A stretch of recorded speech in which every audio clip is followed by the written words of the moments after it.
ये इकरार करते हैं और नमाज के बाहर जब निकलते हैं तो बिगड़ी बनाने वाला किसी और को बना देते हैं, गौसे आजम किसी और को बोलने लगते हैं, मुश्किल कुशा का खिताब किसी और को देने लगते हैं, दस्तगीर का टाइटल कोई और लेके चला जाता है, गरीब नवाज कोई और बन जाता है, बंदा नवाज कोई और बन जाता है, बिगड़ी बनाने वाला कोई और बन जाता है। कहने वाले तो यहां तक कह देते हैं अल्लाह के पल्ले में वहदत के सिवा क्या है, लेना है हमें जो कुछ ले लेंगे मोहम्मद से। मेरे प्यारे साथियों, ये तौहीद का जनाजा हमने निकाल कर और फिर हम ये रोना रोते हैं, हम पर अल्लाह की मदद क्यों नहीं आती, हमारी मस्जिदें महफूज क्यों नहीं, हमारे मदरसे महफूज क्यों नहीं, हमारी जान और माल महफूज नहीं। ऐ मुसलमान, तुझसे बड़ा नमक हराम कौन होगा, तुझसे बड़ा नाशुक्रा कौन होगा कि तू नमाज में ये इकरार करता है कि हम इबादत तो सिर्फ और सिर्फ अल्लाह की करते हैं, और नमाज के बाहर निकलता है तो तेरे मुश्किल कुशा कोई और हो जाते हैं, तेरे गौसे आजम कोई और हो जाते हैं, तेरे दस्तगीर कोई और हो जाते हैं। इंसान का मकाम इसमें है, उसकी इज्जत इसमें है कि इंसान अपने रब को पहचान ले, अपने खालिक को पहचान ले, अपने रब की इबादत करे मेरे साथी। और यही वजह है कि कुरान कहता है कि अक्लमंद वो लोग नहीं है जिनके पास डिग्रियां बहुत ज्यादा है, जिनके पास दुनिया की नॉलेज बहुत ज्यादा है, वो अक्लमंद लोग नहीं है। वरना सुप्रीम कोर्ट और हाई कोर्ट के जजों को भी आपने देखा होगा किसी जानवर को देख करके हाथ जोड़, किसी पत्थर के बुत के आगे सजदा कर रहे हैं, किसी पेड़ को देख करके उसकी इबादत कर रहे हैं, किसी नदी की इबादत कर रहे हैं, किसी शर्मगाह की इबादत कर रहे हैं। इतनी तालीम, इतनी एजुकेशन, इतनी शिक्षा होने के बावजूद अल्लाह को नहीं पहचान रहे हैं, क्रिएशन की इबादत कर रहे हैं, क्रिएटर की नहीं कर रहे हैं। कुरान कहता है इन्न फी खल्क़िस समावाति वल अर्दी वख्तिलाफिल लैलि वन नहारि लआयातिन लिउलिल अलबाब। बेशक आसमानों और जमीन की पैदाइश के अंदर और रात और दिन के आने जाने के अंदर अक्लमंदों के लिए निशानियां हैं। अल्लज़ीना यज़्कुरून अल्लाह क़ियामन व क़ुऊदन व अला जुनूबिहिम। अक्लमंद कौन है? जो खड़े होकर के भी अल्लाह को याद करते हैं, जो बैठ करके भी अल्लाह को याद करते हैं, जो लेट करके भी अल्लाह को याद करते हैं। व यतफक्करून फी खल्क़िस समावाति वल अर्ज़, और जमीन व आसमान की पैदाइश के ऊपर गौर करते हैं, और जब गौर करते हैं तो इस नतीजे पर पहुंचते हैं रब्बना मा खलक़्ता हाज़ा बातिला सुब्हानका फ़क़िना अज़ाबन नार। ऐ अल्लाह, इस कायनात को तूने बेकार तो नहीं बनाया, बेमकसद तो नहीं बनाया। ऐ अल्लाह, तू तो सारी कायनात का पैदा करने वाला है, तूने दुनिया को पैदा करने के पीछे तेरा एक मकसद है, तूने हमको अपनी इबादत के लिए पैदा किया है। ऐ अल्लाह, तो हमें तू अपनी इबादत करने वाला बना ले। फ़क़िना अज़ाबन नार, और हमको जहन्नम की आग से बचा ले। अक्लमंद वो लोग हैं मेरे साथी जो अपनी जिंदगी के मकसद को पहचानते हैं। आज की दुनिया का क्या है? खाओ, कमाओ, एंजॉय करो, to eat, to drink, to enjoy. यह है इंसान की जिंदगी। अगर हमारी जिंदगी का मकसद to eat, to drink, to enjoy है, तो फिर हमारे और एनिमल्स के बीच में फर्क क्या है? हमारे और जानवर के बीच में फर्क क्या है?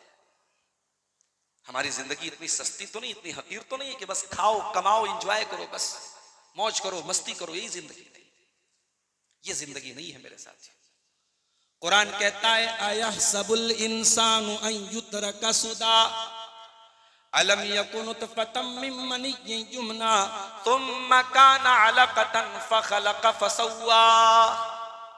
ऐ इंसान, क्या तू ये समझता है कि तुझे बेकार छोड़ दिया जाएगा, तेरा हिसाब व किताब नहीं लिया जाएगा, जन्नत और जहन्नम का फैसला नहीं होगा? क्या तू ये समझता है? नहीं नहीं है इंसान, क्या तू भूल गया अपनी पैदाइश को? एक हकीर पानी के कतरे से अल्लाह ने तुझे जीता जागता इंसान बना दिया। तू माँ के पेट में 9 महीने का प्रोसेस पूरा करने के बाद पहले तू कतरा था, फिर अलका हुआ, फिर मुज़गा हुआ, फिर तू जीता जागता इंसान बन करके दुनिया में आया।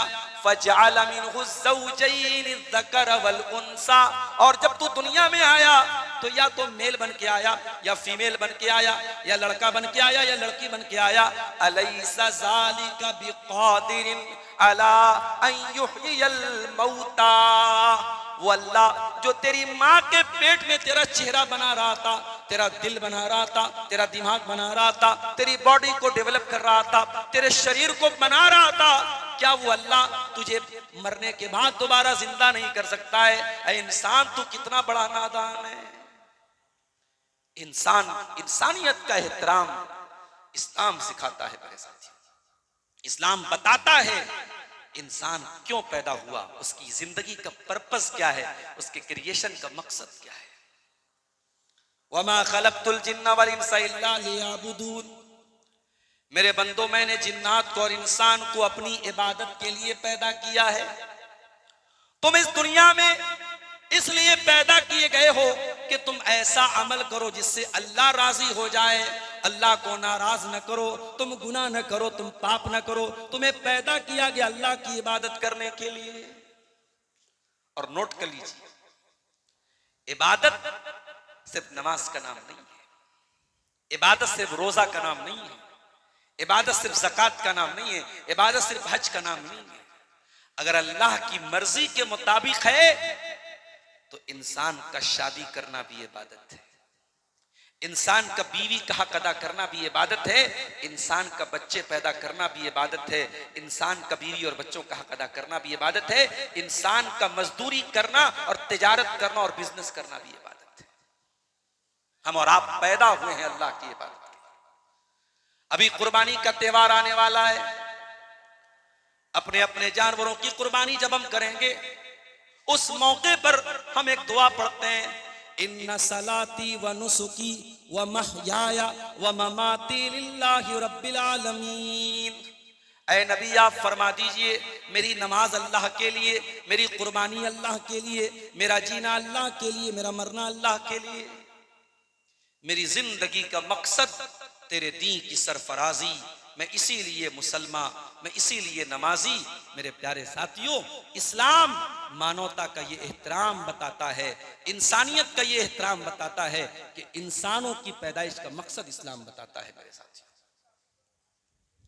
और आगे बढ़िए, दुनिया में आज मानव अधिकार के कमीशन मौजूद हैं, ह्यूमन राइट्स के कमीशन मौजूद हैं, जो ये तय करते हैं कि इंसानों को कौन कौन से अधिकार हासिल हैं। ये आज की पढ़ी लिखी दुनिया, ये आज की सिविल सोसाइटी ये तय कर रही है कि इंसानियत को कौन कौन से राइट दिए गए हैं। मेरे प्यारे साथियों, 1400 साल पहले जब अल्लाह के प्यारे नबी आखिरी नबी बनकर के दुनिया में आए, आप कोई नया मजहब लेकर के नहीं आए थे। आदम अलैहिस्सलाम का जो मजहब था, जो दीन था, जो रिलीजियन था, वो भी इस्लाम था, और मोहम्मद रसूलुल्लाह जो दीन लेकर के आए वो भी इस्लाम था। इस गलतफहमी को दूर कर दो कि इस्लाम 1400 साल पुराना मजहब है। नहीं नहीं, इस दुनिया में पैदा होने वाला सबसे पहला इंसान आदम और उनकी बीवी हव्वा, वो दोनों भी इस्लाम को मानने वाले थे, वो दोनों भी एक अल्लाह के आगे सर झुकाने वाले थे।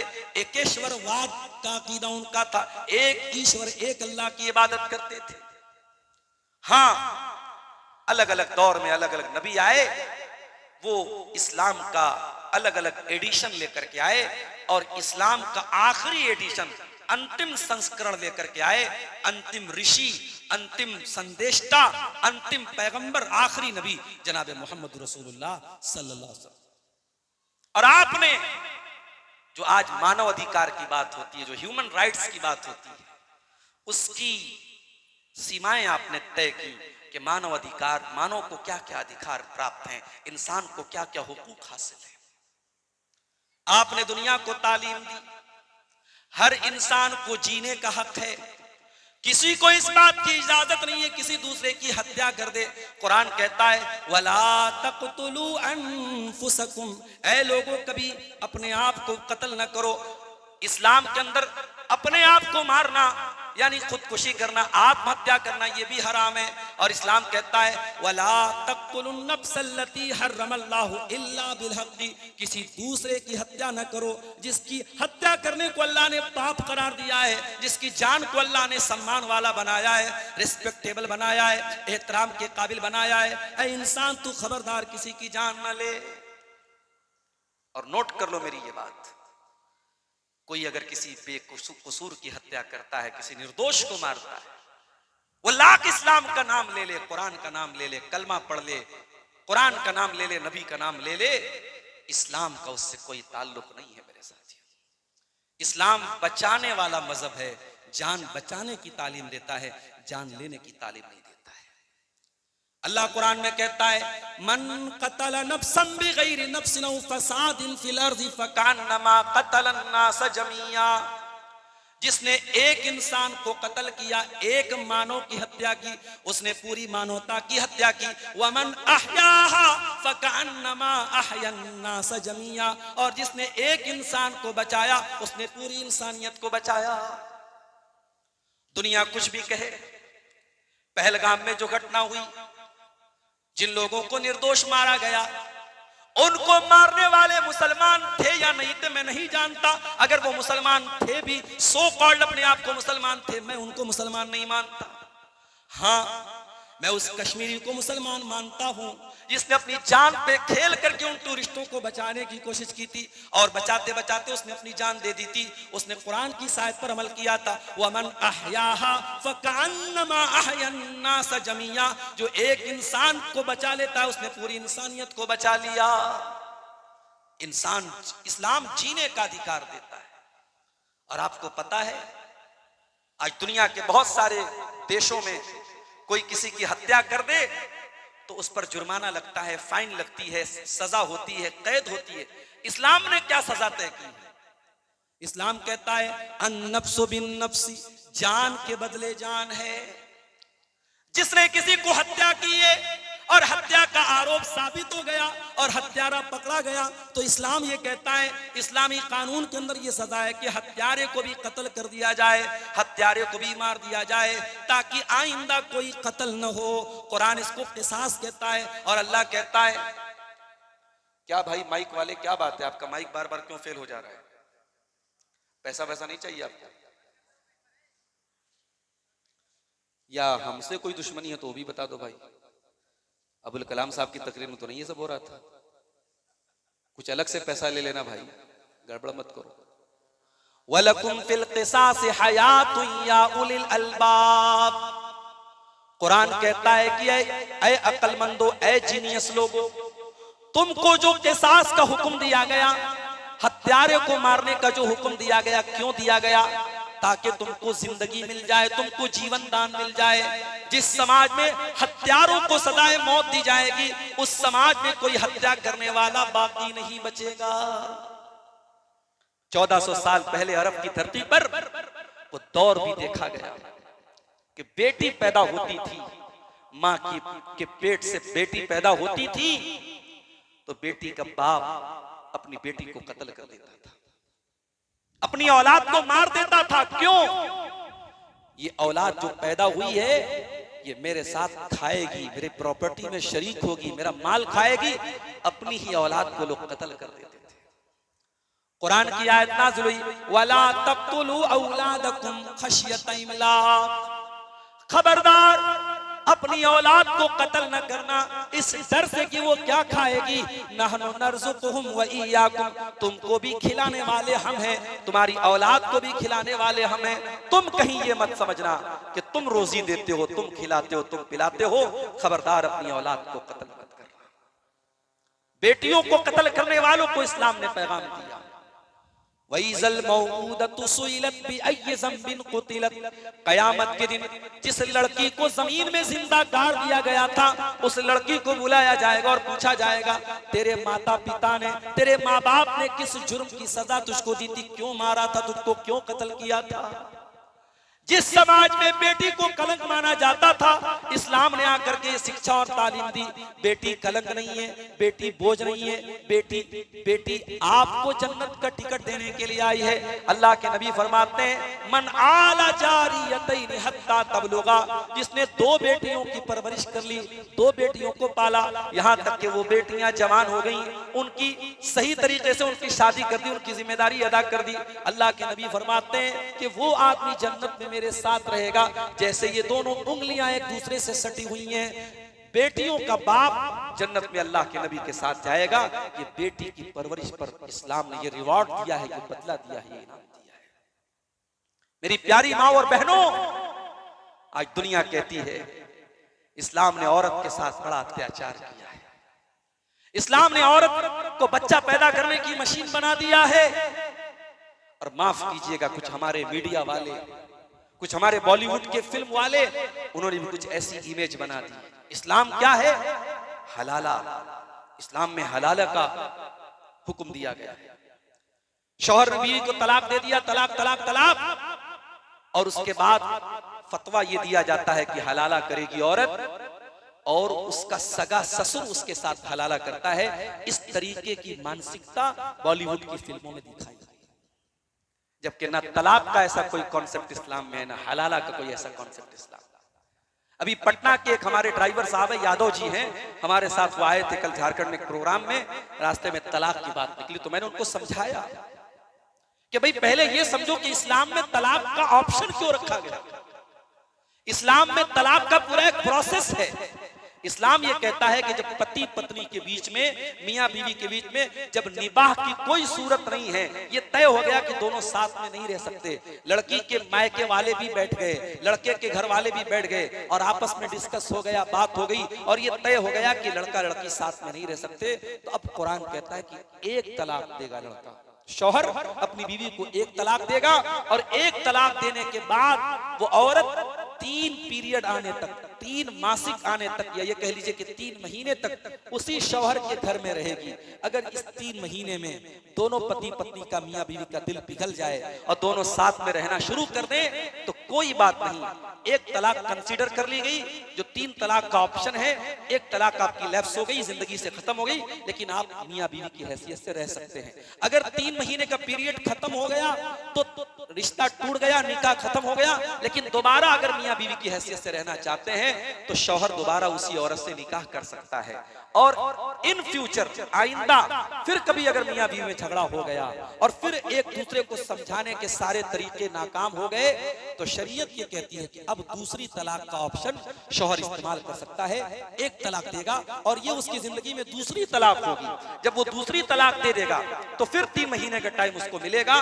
3 महीने के अंदर अगर दोनों वापस अपनी जिंदगी को नॉर्मल कर लेते हैं तो बहुत अच्छी बात है। अगर नॉर्मल नहीं करते हैं, 3 महीना गुजर जाता है तो रिश्ता खत्म हो जाएगा, लेकिन दोनों दोबारा मियां बीवी बनना चाहे तो नया निकाह कर सकते हैं। लेकिन फिर तीसरी तलाक का जब ऑप्शन आएगा तो अब कुरान कहता है कि अब आपने सोच समझ करके, जितना आपको मोहलत मिलनी थी मोहलत मिल चुकी, अब तीसरी तलाक आपकी बंदूक की आखिरी गोली है, अब इसको बहुत सोच समझ के इस्तेमाल करना है।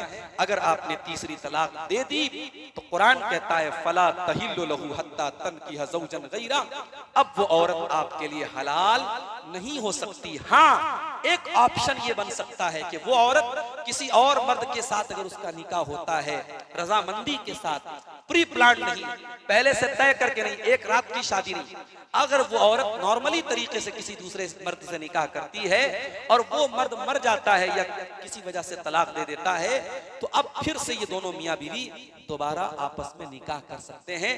क्योंकि इस्लाम इतना सख्त क्यों है तीसरी तलाक के मामले में? क्योंकि एक लंबा प्रोसीजर आप गुजार चुके हैं, पूरी मोहलत आपको दी जा चुकी है और अब आपको मोहलत नहीं मिलेगी। हमने क्या किया? हमने तलाक के इस पूरे प्रोसेस को खराब कर डाला और तलाक तलाक तलाक बोल करके हमने बीवी को तलाक दिया। अब उसमें कुछ उलमा ने यह फतवा दे दिया कि साहब वो 3 तलाक हो गई और उसके बाद अब शौहर को पछतावा हो रहा है कि मैंने कैसे तलाक दे दिया, तो वहां हलाला की बात आती है। माफ कीजिएगा मेरे भाइयों, इस हलाला का जिसको बॉलीवुड में प्रमोट किया जा रहा है, जिसको फिल्मों में दिखाया जा रहा है, इस हलाला का इस्लाम से कोई ताल्लुक नहीं है। इस्लाम बहुत साफ सुथरा दीन है, उसमें एक औरत की डिग्निटी, एक औरत के सम्मान और एक औरत की इज्जत का पूरा लिहाज रखा गया है।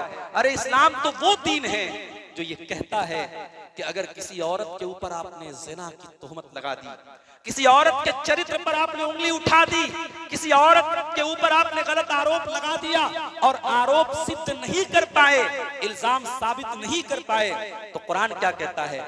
इन्नल्लज़ीना यरमूनल मुहसनाति सुम्मा लम यातू बिअरबाति शुहदा फजलिदूहुम समानीन जल्दा। जो ऐसी पाक दामन औरतों के ऊपर गलत आरोप लगाते हैं उनको 80 कोड़े मारे जाएंगे। इस्लामी कानून में, इस्लामी अदालत में ये सजा है कि उनको 80 कोड़े मारे जाएंगे। ऐ औरतों, तुम्हारा ये सम्मान है कि तुम्हारे चरित्र पर उंगली उठाने वाला उसको 80 कोड़े की सजा दी जाएगी।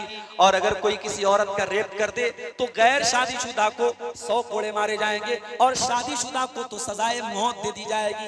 ये रेप करने वाले की सजा है, ये इल्लीगल तरीके से मर्द और औरत के रिलेशनशिप बनाने की सजा है। इस्लाम से बड़ा इंसानियत का एहतराम और मानवता का सम्मान कौन सिखाता है मेरे साथियों? इस्लाम राइट टू एक्सप्रेशन भी देता है, राइट टू स्पीच, बोलने की आजादी, राइट टू रिलीजियन, मजहब की आजादी भी देता है। इस्लाम में कोई जोर जबरदस्ती नहीं। ये जो कहा जाता है ना जबरी धर्म परिवर्तन, इस्लाम में जबरी धर्म परिवर्तन की कोई गुंजाइश नहीं। इस्लाम कोई जबरदस्ती के सौदे का नाम है ही नहीं। ला इकराहा फिद्दीन, दीन के अंदर कोई जोर जबरदस्ती नहीं है। क़द तबय्यन रुश्द मिनल गई, हिदायत का रास्ता बिल्कुल क्लियर हो चुका है। सच क्या है, झूठ क्या है, हक क्या है, बातिल क्या है, बिल्कुल क्लियर हो चुका है। अब जिसको सच्चाई को स्वीकार करना है वो कर ले, जिसको नहीं करना है वो कर ले, उसको अल्लाह सजा देगा। हमें किसी के ऊपर जोर जबरदस्ती करने का कोई अधिकार नहीं है। इस्लाम में राइट टू एजुकेशन, तालीम हासिल करने का, किसी को तालीम हासिल करने के हक से आप महरूम नहीं कर सकते। लड़का हो, लड़की हो, 50 साल का बूढ़ा भी हो, अगर वो तालीम हासिल करना चाहे, इल्म हासिल करना चाहे, इस्लाम ने कोई लिमिट नहीं रखी, कोई पाबंदी नहीं रखी। इस्लाम हमें तालीम हासिल करने का हुक्म देता है। अल्लाह के नबी फरमाते हैं तलबुल इल्म फरीज़तुन अला कुल्ली मुस्लिम, हर मुसलमान की ड्यूटी है, हर मुसलमान की जिम्मेदारी है कि वो इल्म हासिल करे। और इल्म में सबसे जरूरी है वो अपने क्रिएटर को पहचाने, अपने निर्माता को पहचाने, अपने रचनाकार को पहचाने, अपनी जिंदगी गुजारने का तौर तरीका सीख ले, अपने दीन की बेसिक बातें सीख ले। इल्म हासिल करना हर मुसलमान की ड्यूटी है।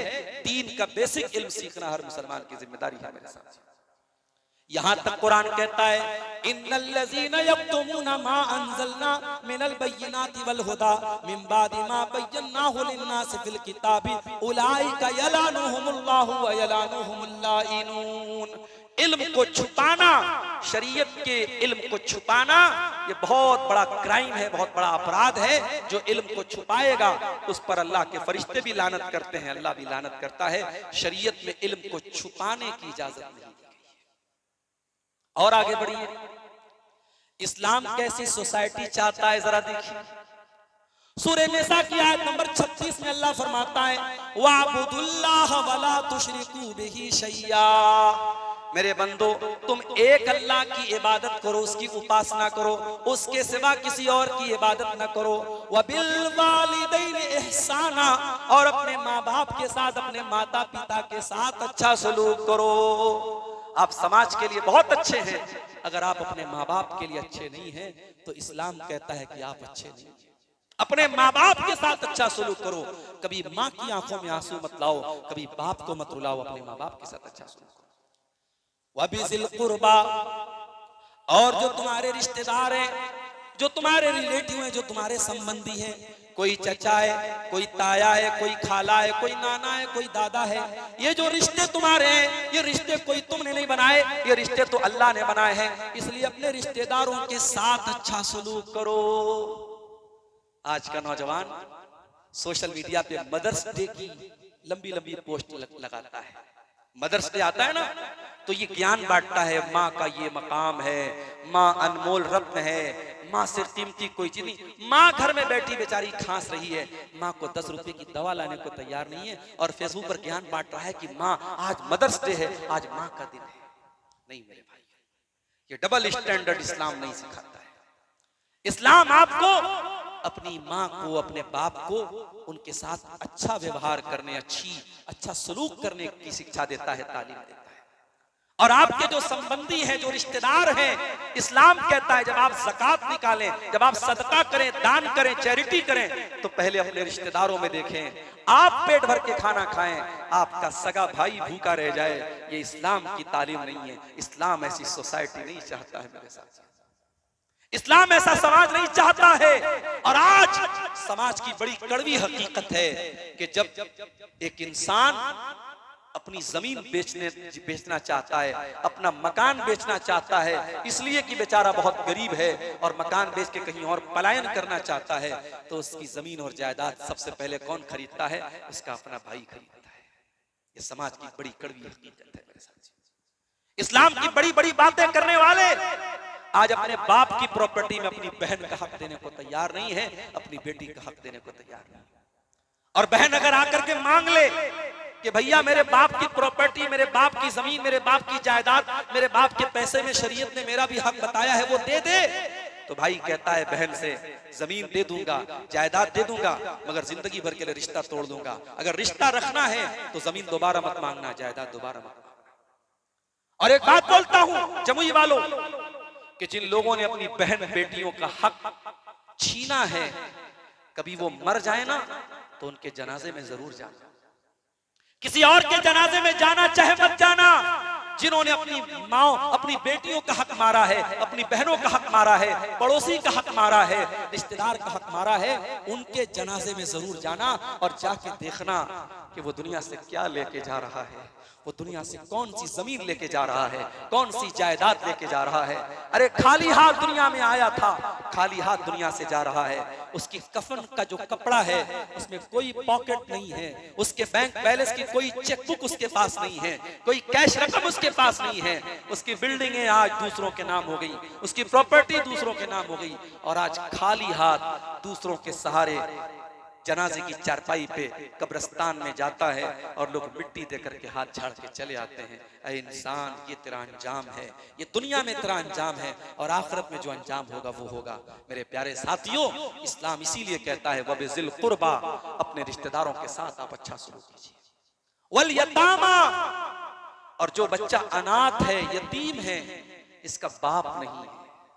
बाप जिंदा होता है, आप बाप की कदर नहीं करते। दुनिया में लोग माँ पर बड़ा लेक्चर देते हैं, बाप बेचारे पर उतनी अहमियत, उतनी तवज्जो नहीं दी गई। लोग कहते हैं माँ ने 9 महीने पेट में रखा, माँ ने जन्म दिया, माँ ने दूध पिलाया। माँ की कुर्बानी दिखती है, बाप की दिखती नहीं है। तेरी माँ ने अगर 9 महीने तुझे अपने पेट में रखा है तो माँ की तमाम जरूरतें कौन पूरी कर रहा था? तेरा बाप कर रहा था। अगर तेरी माँ ने तुझे जन्म दिया है तो उंगली पकड़ के जमाने में चलना तेरे बाप ने तुझे सिखाया है। ये बाप जिंदगी की दीवार होते हैं मेरे भाई, ये छांव होते हैं। ये जब चले जाते हैं तब एहसास होता है कितनी आपकी जिम्मेदारियां हैं, कितनी आपकी रिस्पॉन्सिबिलिटीज हैं जो आपके बाप अपने कंधे पर उठाते हैं, आपको एहसास नहीं होता। बच्चे जवान हो जाते हैं, लड़के 22-22 साल के, 25-25 साल के हो जाते हैं, कॉलेज में पढ़ रहे हैं, खा रहे हैं, पी रहे हैं, घूम रहे हैं, कोई जिम्मेदारी नहीं। सारी जिम्मेदारी वो बूढ़ा बाप बेचारा अपने कंधे पे उठाता है। और उस बाप के साथ एक इंसान बदतमीजी करता है, उसको गाली देता है, उसको बुरा भला कहता है। जिसका बाप मर जाए उससे पूछो कि बाप क्या चीज होती है। जिसको अनाथ बोलते हैं, जिसको यतीम बोलते हैं, कुरान कहता वल यतामा, यतीम के साथ अच्छा सलूक करो, यतीम का हक कभी मत मारो, यतीम के साथ कभी अत्याचार न करो, यतीम को कभी दबाने की कोशिश मत करो। अल्लाह के नबी फरमाते हैं अना व काफिलुल यतीम कहातैन, मैं और यतीम को पालने वाला कयामत के दिन ऐसे आएंगे। आपने अपनी दोनों उंगलियों से इशारा करके फरमाया जैसे ये दोनों उंगलियां एक दूसरे से जुड़ी हुई अटैच हैं। वो इंसान जो यतीम को पालेगा, जो अनाथ को पालेगा। मुझे बहुत अच्छी तरीके से याद है, हमारे सुप्रीम कोर्ट के जो साबिक जज थे चंद्रचूड़ जी, उनके बारे में मैंने कहीं पढ़ा था कि उन्होंने, उनके अपने बच्चे थे लेकिन उन्होंने 2 ऐसे बच्चों को पाला था जो अपाहिज थे, जो दिव्यांग थे, जो विकलांग थे। ऐसे 2 बच्चों को उन्होंने पाला था। भाई आमतौर से बच्चों को लोग क्यों पालते हैं कि ये बच्चा हमें बड़ा होकर के हमारा सहारा बनेगा। लेकिन बड़े दिल की बात यह है कि आप ऐसे बच्चों को पालें जिसके लिए आप सहारा बने। मुझे बड़ी अच्छी लगी ये बात कि हमारे सुप्रीम कोर्ट के माननीय जो चीफ जस्टिस थे चंद्रचूड़ जी, अब तो वो रिटायर हो गए, उन्होंने 2 ऐसे बच्चों को पाला जो विकलांग थे और आज वो दोनों बच्चे बड़े हो गए, जवान हो गए, उनको अच्छी तालीम दिलाई, एक अच्छी पोस्ट पर वो पहुंच गए। मेरे प्यारे साथियों, ये चंद्रचूड़ जी ने जो काम किया है ये इस्लाम की तालीम है, ये मोहम्मद रसूलुल्लाह की शिक्षा है, ये इस्लाम की तालीम है कि यतीम को पालने वाला और यतीम पर तरस खाने वाला वो कयामत के दिन अल्लाह के नबी के साथ आएगा। वल मसाकीन, और अल्लाह कह रहा है गरीबों के साथ अच्छा सलूक करो।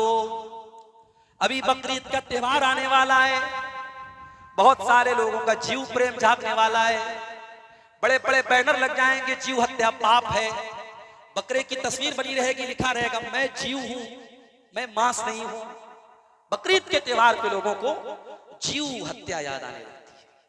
मुझे बड़े दर्द के साथ कहना पड़ता है कि ये जो लोग बकरीद पर इको फ्रेंडली बकरीद मनाने की बात करते हैं और मीडिया वाले भी कहते हैं साहब मुसलमानों को चाहिए कि वो जो है बकरा ना काटें, बकरे के जैसी केक ले आए, केक को काट दें ताकि कुर्बानी भी हो जाए और गोश्त भी ना खाने को मिले और खून भी ना बहे। मैं कहना चाहता हूं कि आपको जीवों से कोई प्रेम नहीं है। अगर आपको इन जीवों से प्रेम होता, इसी भारत की सरजमीन पर हमारे गैर मुस्लिम भाइयों के बहुत सारे त्योहारों पर हजारों बकरे कटते हैं, तब आपका जीव प्रेम नहीं जागता है। बकरीद के इस त्योहार से लाखों लोगों का कारोबार जुड़ा है और मैं बनारस का रहने वाला हूं, मैं देखता हूं हमारे यहाँ बनारस में जब बकरा मंडी लगती है, कोई सुल्तानपुर से आया है, कोई गोरखपुर से आया है, कोई देवरिया से आया है, कोई मऊ से आया है। ये बकरी का पालन करने वाले सब मुस्लिम नहीं होते हैं, इसमें नॉन मुस्लिम भी होते हैं, ज्यादातर नॉन मुस्लिम होते हैं। इन गरीबों की साल भर की कमाई जो होती है, ये बकरीद के मौके पे बकरा बेचते हैं, ये उनकी कमाई होती है। माफ कीजिएगा, आप जो विरोध करते हैं बकरीद का, आप इन गरीबों के पेट पे लात मारना चाहते हैं। उन बकरों का जो चारा होता है, वो चारा बेचने वाले गरीब झुग्गियों में रहने वाले होते हैं। उन बकरियों, उन बकरों, उन कुर्बानी के जानवरों के कुर्बानी के बाद जो उनका चमड़ा होता है, लेदर इंडस्ट्री पूरी, उसमें एक बड़ी आबादी जुड़ी हुई है जिसमें गरीब तबका भी है। मेरे प्यारे साथियों, अगर आप गौर करेंगे तो इकोनॉमी को ग्रोथ मिलती है कुर्बानी के त्योहार से, लेकिन आज अपने स्वार्थों के लिए और अपने मतलब के लिए और इस्लाम को बदनाम करने के लिए लोग कुर्बानी का विरोध करते हैं। याद रखिए मेरे अजीजों, मेरे साथियों, इस्लाम गरीबों का साथ देने की बात करता है। वल मसाकीन, जो समाज का गरीब तबका है, मिस्कीन तबका है, जिसको कोई नहीं पूछता, इस्लाम कहता है उसके सुख दुख में काम आओ, उसकी जरूरतों में काम आओ। जो बेचारा हाथ नहीं फैला सकता लेकिन जरूरतमंद है, पता लगाओ। ऐसे बहुत सारे लोग आपको मिल जाएंगे जो खुददार हैं, दूसरों के आगे हाथ नहीं फैलाते हैं। इस्लाम कहता है उनकी मदद करो। और आगे बढ़िए, इस्लाम ये कहता है कि कास्टिज्म कोई चीज नहीं है, जात पात कोई चीज नहीं है, सारी मानवता एक परिवार है। या अय्युहन्नासु इन्ना खलकनाकुम मिन ज़करिन व उन्सा, ऐ इंसानों, हमने तुमको एक माता पिता से पैदा किया है। वजअलनाकुम शुऊबन व क़बाइला, हाँ तुम्हारे प्रोफेशन अलग अलग हो सकते हैं, तुम्हारे सरनेम अलग अलग हो सकते हैं, तुम्हारी बिरादरियां अलग अलग हो सकती हैं। ये बिरादरी, ये सरनेम, ये टाइटल इसलिए है लिताअरफू, ताकि तुम एक दूसरे को पहचान लो। कोई सुपीरियर नहीं है, कोई ऊंचा नहीं है। आज हमारा भारत इतनी तरक्की कर रहा है, आज चांद पर हम पहुंच गए, मगर आज भी भारत में आज देखिए जातिवाद कितना गहरा है, कितनी ऊंच नीच की कितनी बुनियादें मौजूद हैं। एक समाज के निचले समाज से ताल्लुक रखने वाला, आज उसकी बारात निकलती है, शादी होती है, वो घोड़ी पे चढ़ता है तो दूसरी बिरादरी वाला आके उसको मारता है कि तुझे घोड़ी पे चढ़ने का हक नहीं। अपनी चारपाई पर बैठने का कहता है तुझे मेरी चारपाई पर बैठने का हक नहीं है।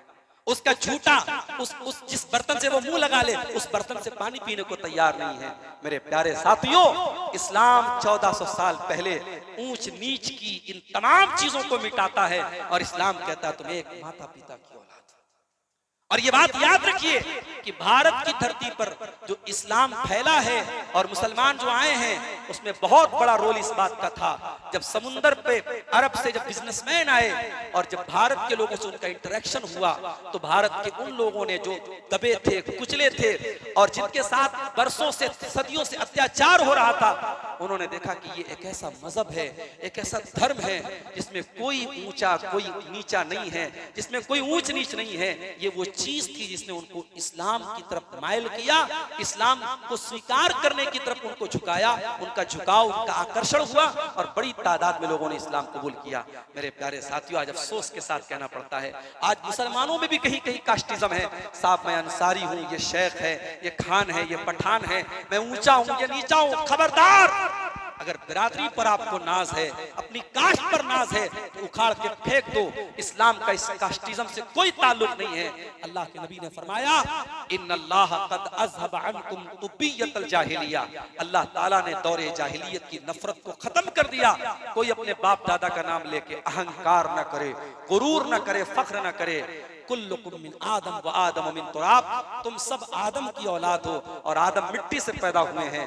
मेरे नबी ने अपने इंतकाल के 2.5 महीना पहले जो लेक्चर दिया था, जो खुतबा दिया था अरफात के मैदान में, जिसमें आपने इंसानियत का चार्टर बनाया था, इंसानियत का पूरा एक रोड मैप बनाया था, उस लेक्चर में आपने कहा था, अय्युहन्नास कुल्लुकुम मिन आदम व आदम मिन तुराब, ऐ इंसानों तुम आदम की औलाद हो, आदम मिट्टी से पैदा हुए हैं। अल्लाह के नबी अरब के रहने वाले थे, आपने ऐलान किया, ला फज़ल लि अरबिय्यिन अला अरबी, कोई अरब का रहने वाला ये ना समझे मैं बाहर के रहने वाले से सुपीरियर हूँ, कोई बाहर का रहने वाला ये ना समझे मैं अरब के रहने वाले से आला हूँ, कोई गोरा ये ना समझे मैं काले से बेहतर हूँ, कोई काला ये ना समझे मैं गोरे से बेहतर हूँ।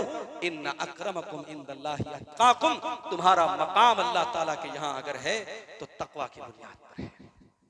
मेरे भाइयों, इस्लाम मानवता का सम्मान करने की तालीम देता है। किसी का माल, किसी का धन नाजायज तरीके से हड़पने की इस्लाम में इजाजत नहीं है। यही जामताड़ा का इलाका आपसे ज्यादा दूर नहीं है। साइबर क्राइम में इस इलाके का बहुत बड़ा नाम है।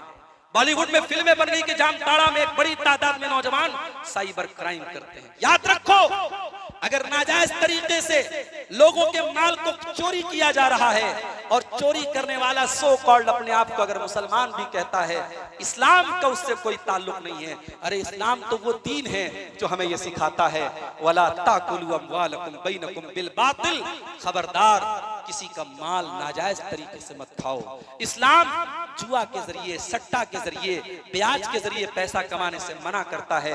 इस्लाम तिजारत करने का हुक्म देता है। इस्लाम मेहनत मजदूरी करने का हुक्म देता है। इस्लाम किसी के आगे हाथ फैलाने से भी मना करता है। अल्लाह के नबी ने फरमाया कि जो इंसान ताकतवर है और फिर भी दूसरों के आगे हाथ फैलाता है, वो कयामत के दिन इस हाल में आएगा कि उसके चेहरे पर गोश्त नहीं होगा, उसका चेहरा बिल्कुल बेरौनक होगा। उसका चेहरा देख करके समझ लिया जाएगा कि ये इंसान ये लोगों से भीख मांगता था, लोगों के आगे हाथ फैलाता था। इस्लाम भीख मांगने की और लोगों के सामने हाथ फैलाने की तालीम नहीं देता है। अल्लाह के नबी के दौर में एक समाज था गुलाम, मर्दों को गुलाम बनाया जाता था, औरतों को लौंडी बनाया जाता था। इंसान बिकते थे मार्केट में सामान की तरह, गुलाम बिकते थे, औरतें बिकती थी, लौंडियां बिकती थी। इस्लाम ने धीरे धीरे गुलामी को खत्म किया। इस्लाम में हर चीज की जो फाइन लगाई गई, जो जुर्माना लगाया गया, जो पेनाल्टी लगाई गई, कहा कि ये गुलाम आजाद करो। मिसाल के तौर पे अगर आपने कसम खा ली और कसम किसी वजह से तोड़नी पड़ी, इस्लाम कहता है ये गुलाम आजाद करो। अगर आपने रमजान में रोजे की हालत में जानबूझ करके अगर आपने बीवी के साथ अगर संबंध बना लिया, इस्लाम कहता है कि आपको एक गुलाम आजाद करना पड़ेगा। इस्लाम में बहुत सारी चीजों की पेनाल्टी में गुलाम आजाद करने का हुक्म दिया गया। और जिस दौर में इंसानों में गुलामों के साथ बड़ा जानवरों जैसा सलूक होता था, एक सहाबी थे जिनका नाम हजरत अबू ज़र ग़िफ़ारी था। उन्होंने अपने किसी गुलाम को बुरा भला कह दिया और कह दिया कि ऐ काली औरत के बेटे, उनकी माँ को काली औरत बोल दिया। अल्लाह के नबी की कानों में ये बात पड़ गई। अल्लाह के नबी ने बड़े गुस्से में कहा कि ऐ अबू ज़र, खबरदार, ये गुलाम जिनको तुम गुलाम समझते हो ये भी अल्लाह के बंदे, ये भी इंसान। ये अलग बात है। अल्लाह ने तुमको मालिक बनाया, उसको गुलाम बनाया, तो जो तुम खाओ उसको खिलाओ, जो तुम पहनो उसको पहनाओ, और उसकी ताकत से ज्यादा बोझ उसके ऊपर मत डालो। सहाबी ने जब ये जुमला सुना तो उसके बाद जो कपड़ा वो पहनते थे अपने गुलाम को वही कपड़ा पहनाते थे।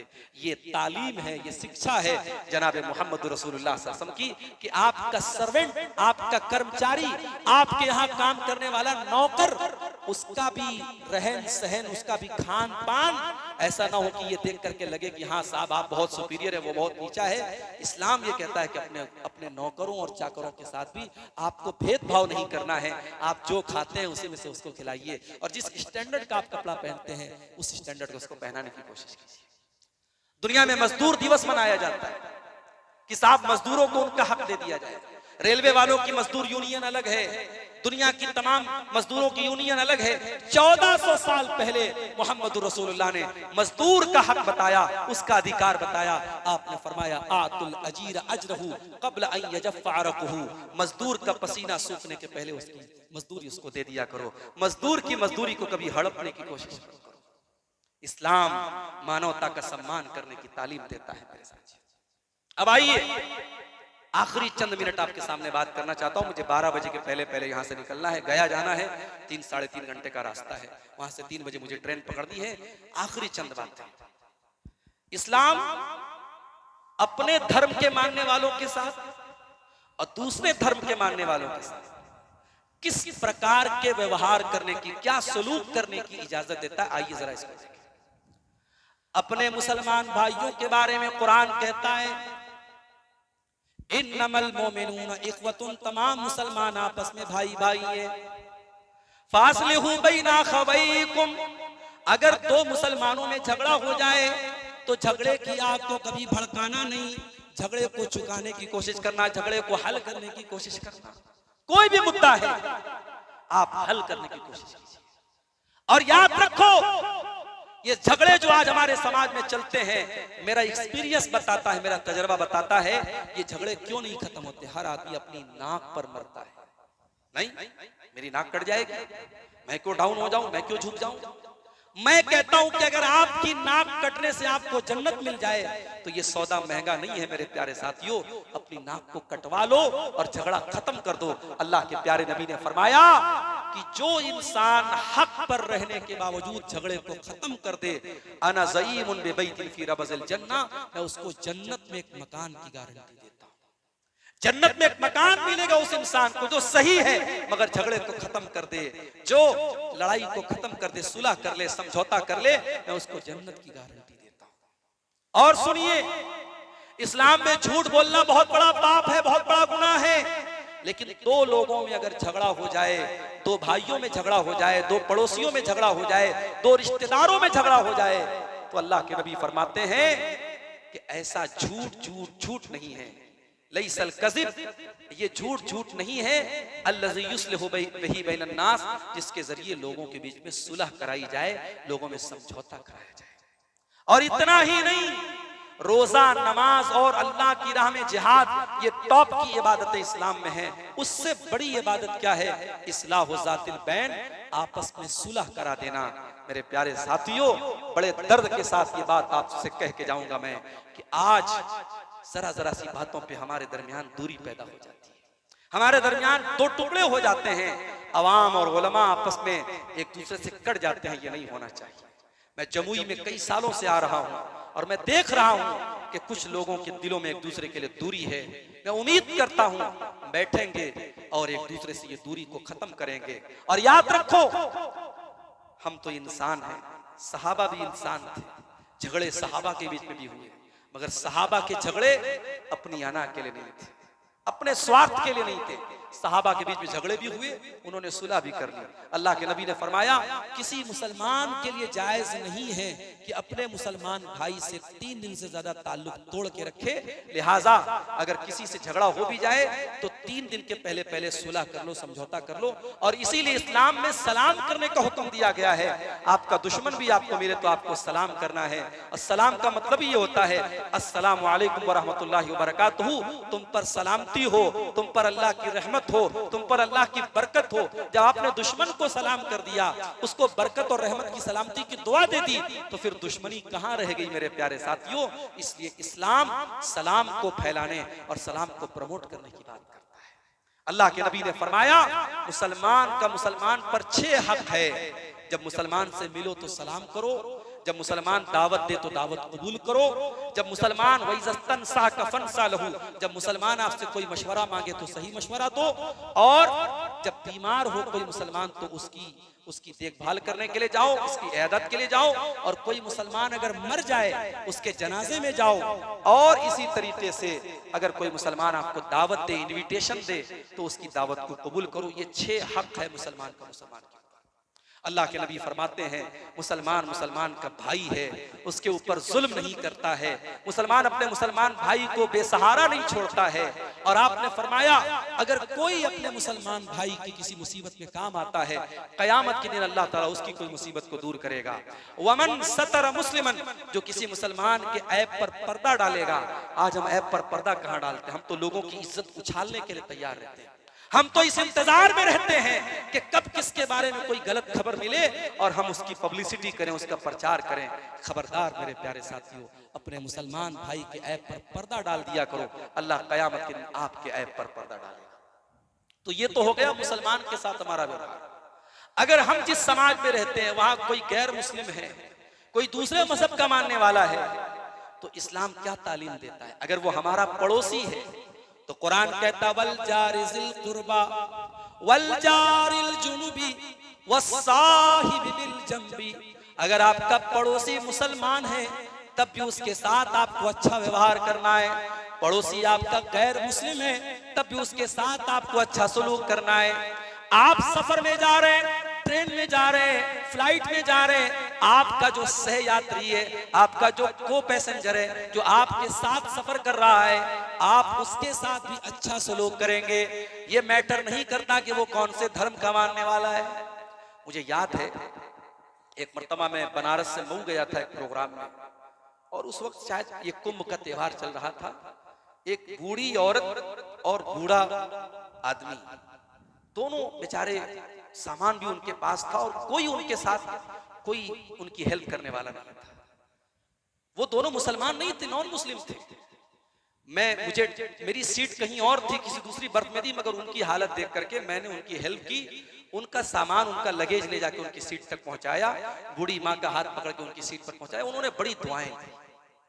ये मैंने जो काम किया, मैं ये नहीं कहता मैंने बहुत अच्छा काम किया, लेकिन ये काम हमारा काम है मेरे साथी। आज हम लोग बोलते हैं ना कि देश में नफरत बहुत बढ़ रही है। ये नफरत मोहब्बत ही की आग से बुझेगी। ये नफरत की जो खेती है ना, इसको मोहब्बत ही से तोड़ा जा सकता है। और शायर कहता है उनका जो काम है वो अहले सियासत जाने, मेरा पैगाम मोहब्बत है जहां तक पहुंचे। और मुझे इस बात की खुशी है कि मुंबई में जब एक जगह गरीबों को खाना दिया जा रहा था और लाइन में एक मुसलमान औरत आती है, तो खाना देने वाला उससे पूछता है कि तू हमारे मजहब की मानने वाली, हमारे धर्म की मानने वाली नहीं है, तुझे हमारे मजहब का नारा लगाना पड़ेगा, तब तुझे हम खाना देंगे।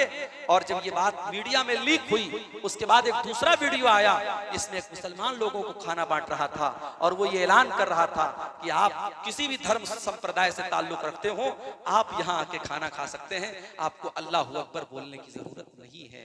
मेरे साथियों, ये इस्लाम की तालीम है। अपने गैर मुस्लिम भाइयों के साथ भी आपको ऐसा सलूक करना है कि उनका दिल आपको जीत लेना है। अल्लाह कुरान में कहता है ला यनहाकुमुल्लाहु अनिल लज़ीना लम युकातिलूकुम फिद्दीन वलम युखरिजूकुम मिन दियारिकुम अन तबर्रुहुम व तुक़सितू इलैहिम, कि जो लोग तुमसे जंग नहीं करते, जिन्होंने तुमको तुम्हारे घर से नहीं निकाला है।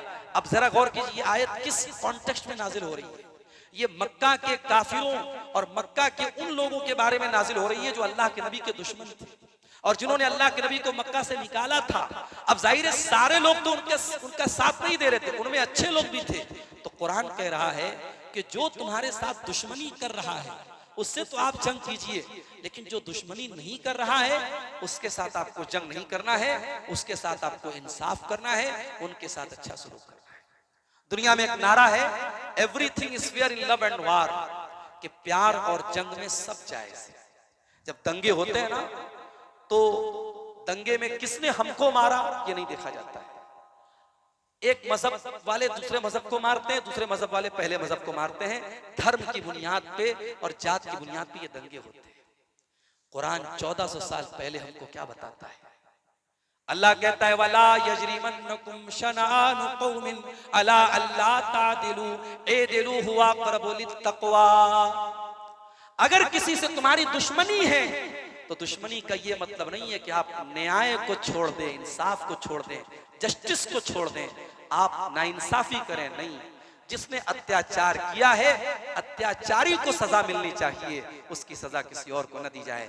इस्लाम जंग में भी सब करना, प्यार में सब जायज है, न जंग में सब जायज है। ये रेप की घटनाएं हो रही हैं, ये अपनी गर्लफ्रेंड और बॉयफ्रेंड के बदन के टुकड़े टुकड़े किए जा रहे, क्यों? मोहब्बत के नाम पर कि साहब मुझे इससे मोहब्बत थी, इसने मेरे साथ गद्दारी की, इसकी बॉडी के टुकड़े टुकड़े कर दिया। ये जो मोहब्बत के नाम पे कहीं लड़का लड़की को कत्ल कर रहा है, कहीं लड़की लड़के को मार करके और ड्रम में उसकी लाश को भर रही है, माफ कीजिएगा मेरे साथ। इस्लाम कहता है न प्यार में सब जायज है, न जंग में सब जायज है। जंग के मैदान में भी इस्लाम ये तालीम देता है कि जंग हो रही है। और मुझे बहुत अच्छी बात लगी, हमारे देश की जो मिलिट्री है, हमारे देश की जो सेना है, जब हमारे देश की सेना की किसी दूसरे देश से जब लड़ाई होती है तो हमारे देश की जो सेना है वो इस बात का ख्याल रखती है कि सिविलियन को नुकसान न पहुंचाया जाए, आम लोगों को नुकसान न पहुंचाया जाए। जो हमारे अगेंस्ट हैं या जिनसे हमें तकलीफ पहुंच रही है या जो दहशतगर्द हैं, हम उनको नुकसान पहुंचाएं, हम आम लोगों को नुकसान न पहुंचाएं। ये हमारे देश की सेना की अपनी एक मोरल वैल्यूज है और यही वैल्यूज इस्लाम की है। अल्लाह के नबी फरमाते हैं जंग के मैदान में किसी बूढ़े को कत्ल मत करो, किसी बच्चे को कत्ल मत करो, किसी औरत को कत्ल मत करो। जंग के मैदान में किसी की इबादत गाह को मत गिराओ, किसी के घर को आग मत लगाओ। इस्लाम जंग के मैदान में भी ये तालीम देता है। मेरे साथियों, आज जरूरत इस बात की है कि वो इस्लाम जो थ्योरी की शक्ल में कुरान और हदीस की मौजूद है, उसको प्रैक्टिकल हम अपनाएं।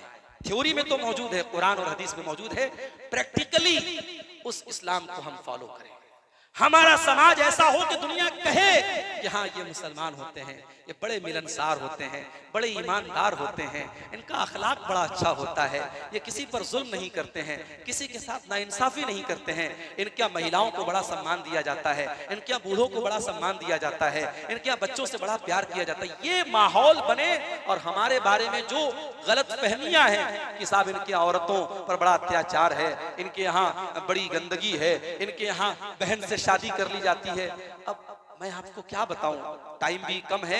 आज बहुत सारे हमारे गैर मुस्लिम भाइयों के दिमाग में जो खाली मिसकंसेप्शन है, अगर सिर्फ उसको दूर कर दिया जाए तो मैं समझता हूं कि इस्लाम के खिलाफ जो बहुत सारे लोग हैं उनका दिमाग साफ हो जाएगा, उनका ब्रेन वॉश हो जाएगा, उनका माइंड इस्लाम के लिए जो नफरत भरी है, जो कट्टरता भरी है, वो खत्म हो जाएगी। मेरे साथियों, आखिर में मैं शुक्रिया अदा करूंगा जिला जमीयत अहले हदीस जमुई का, शहरी जमीयत अहले हदीस जमुई का, कि इन लोगों की दावत पर मैं आज के इस प्रोग्राम में हाजिर हुआ और आपसे खिताब करने का मौका मिला। हम अल्लाह ताला से दुआ करते हैं रब्बुल आलमीन हमें जो बातें बयान की गई कुरान और सुन्नत की रोशनी में, इन बातों पर हमें अमल करने की तौफीक अता फरमा, हमें इस्लाम का सच्चा पक्का पैरोकार बना, अपने गैर मुस्लिम भाइयों तक इस्लाम की सही तालीम को, सही शिक्षा को उन तक पहुंचाने की हमें तौफीक अता फरमा। हमारे देश की, हमारे मुल्क की तू हिफाजत फरमा, और जो ताकतें हमारे मुल्क के अमन चैन को बर्बाद करना चाहती हैं और यहाँ के लोगों को आपस में लड़ाना चाहती हैं, ऐसी तमाम ताकतों को ऐ अल्लाह तू नाकाम कर दे, हमारे देश को अमन और चैन का गहवारा बना दे। हम में से जो बीमार हैं उनको शिफाए कामिला अजला अता फरमा, जो रोजी रोटी से परेशान हैं उनकी रोजी रोटी में बरकत अता फरमा। हमें जब तक तू दुनिया में जिंदा रख, ईमान पर कायम फरमा और ईमान पर हमारा खात्मा फरमा। आमीन। रब्बना तक़ब्बल मिन्ना इन्नका अंतस समीउल अलीम व तुब अलैना इन्नका अंतत तव्वाबुर रहीम व सल्लल्लाहु तआला अला नबीना मुहम्मद व अला आलिहि व सहबिहि अजमईन। वस्सलामु अलैकुम व रहमतुल्लाहि व बरकातुहू।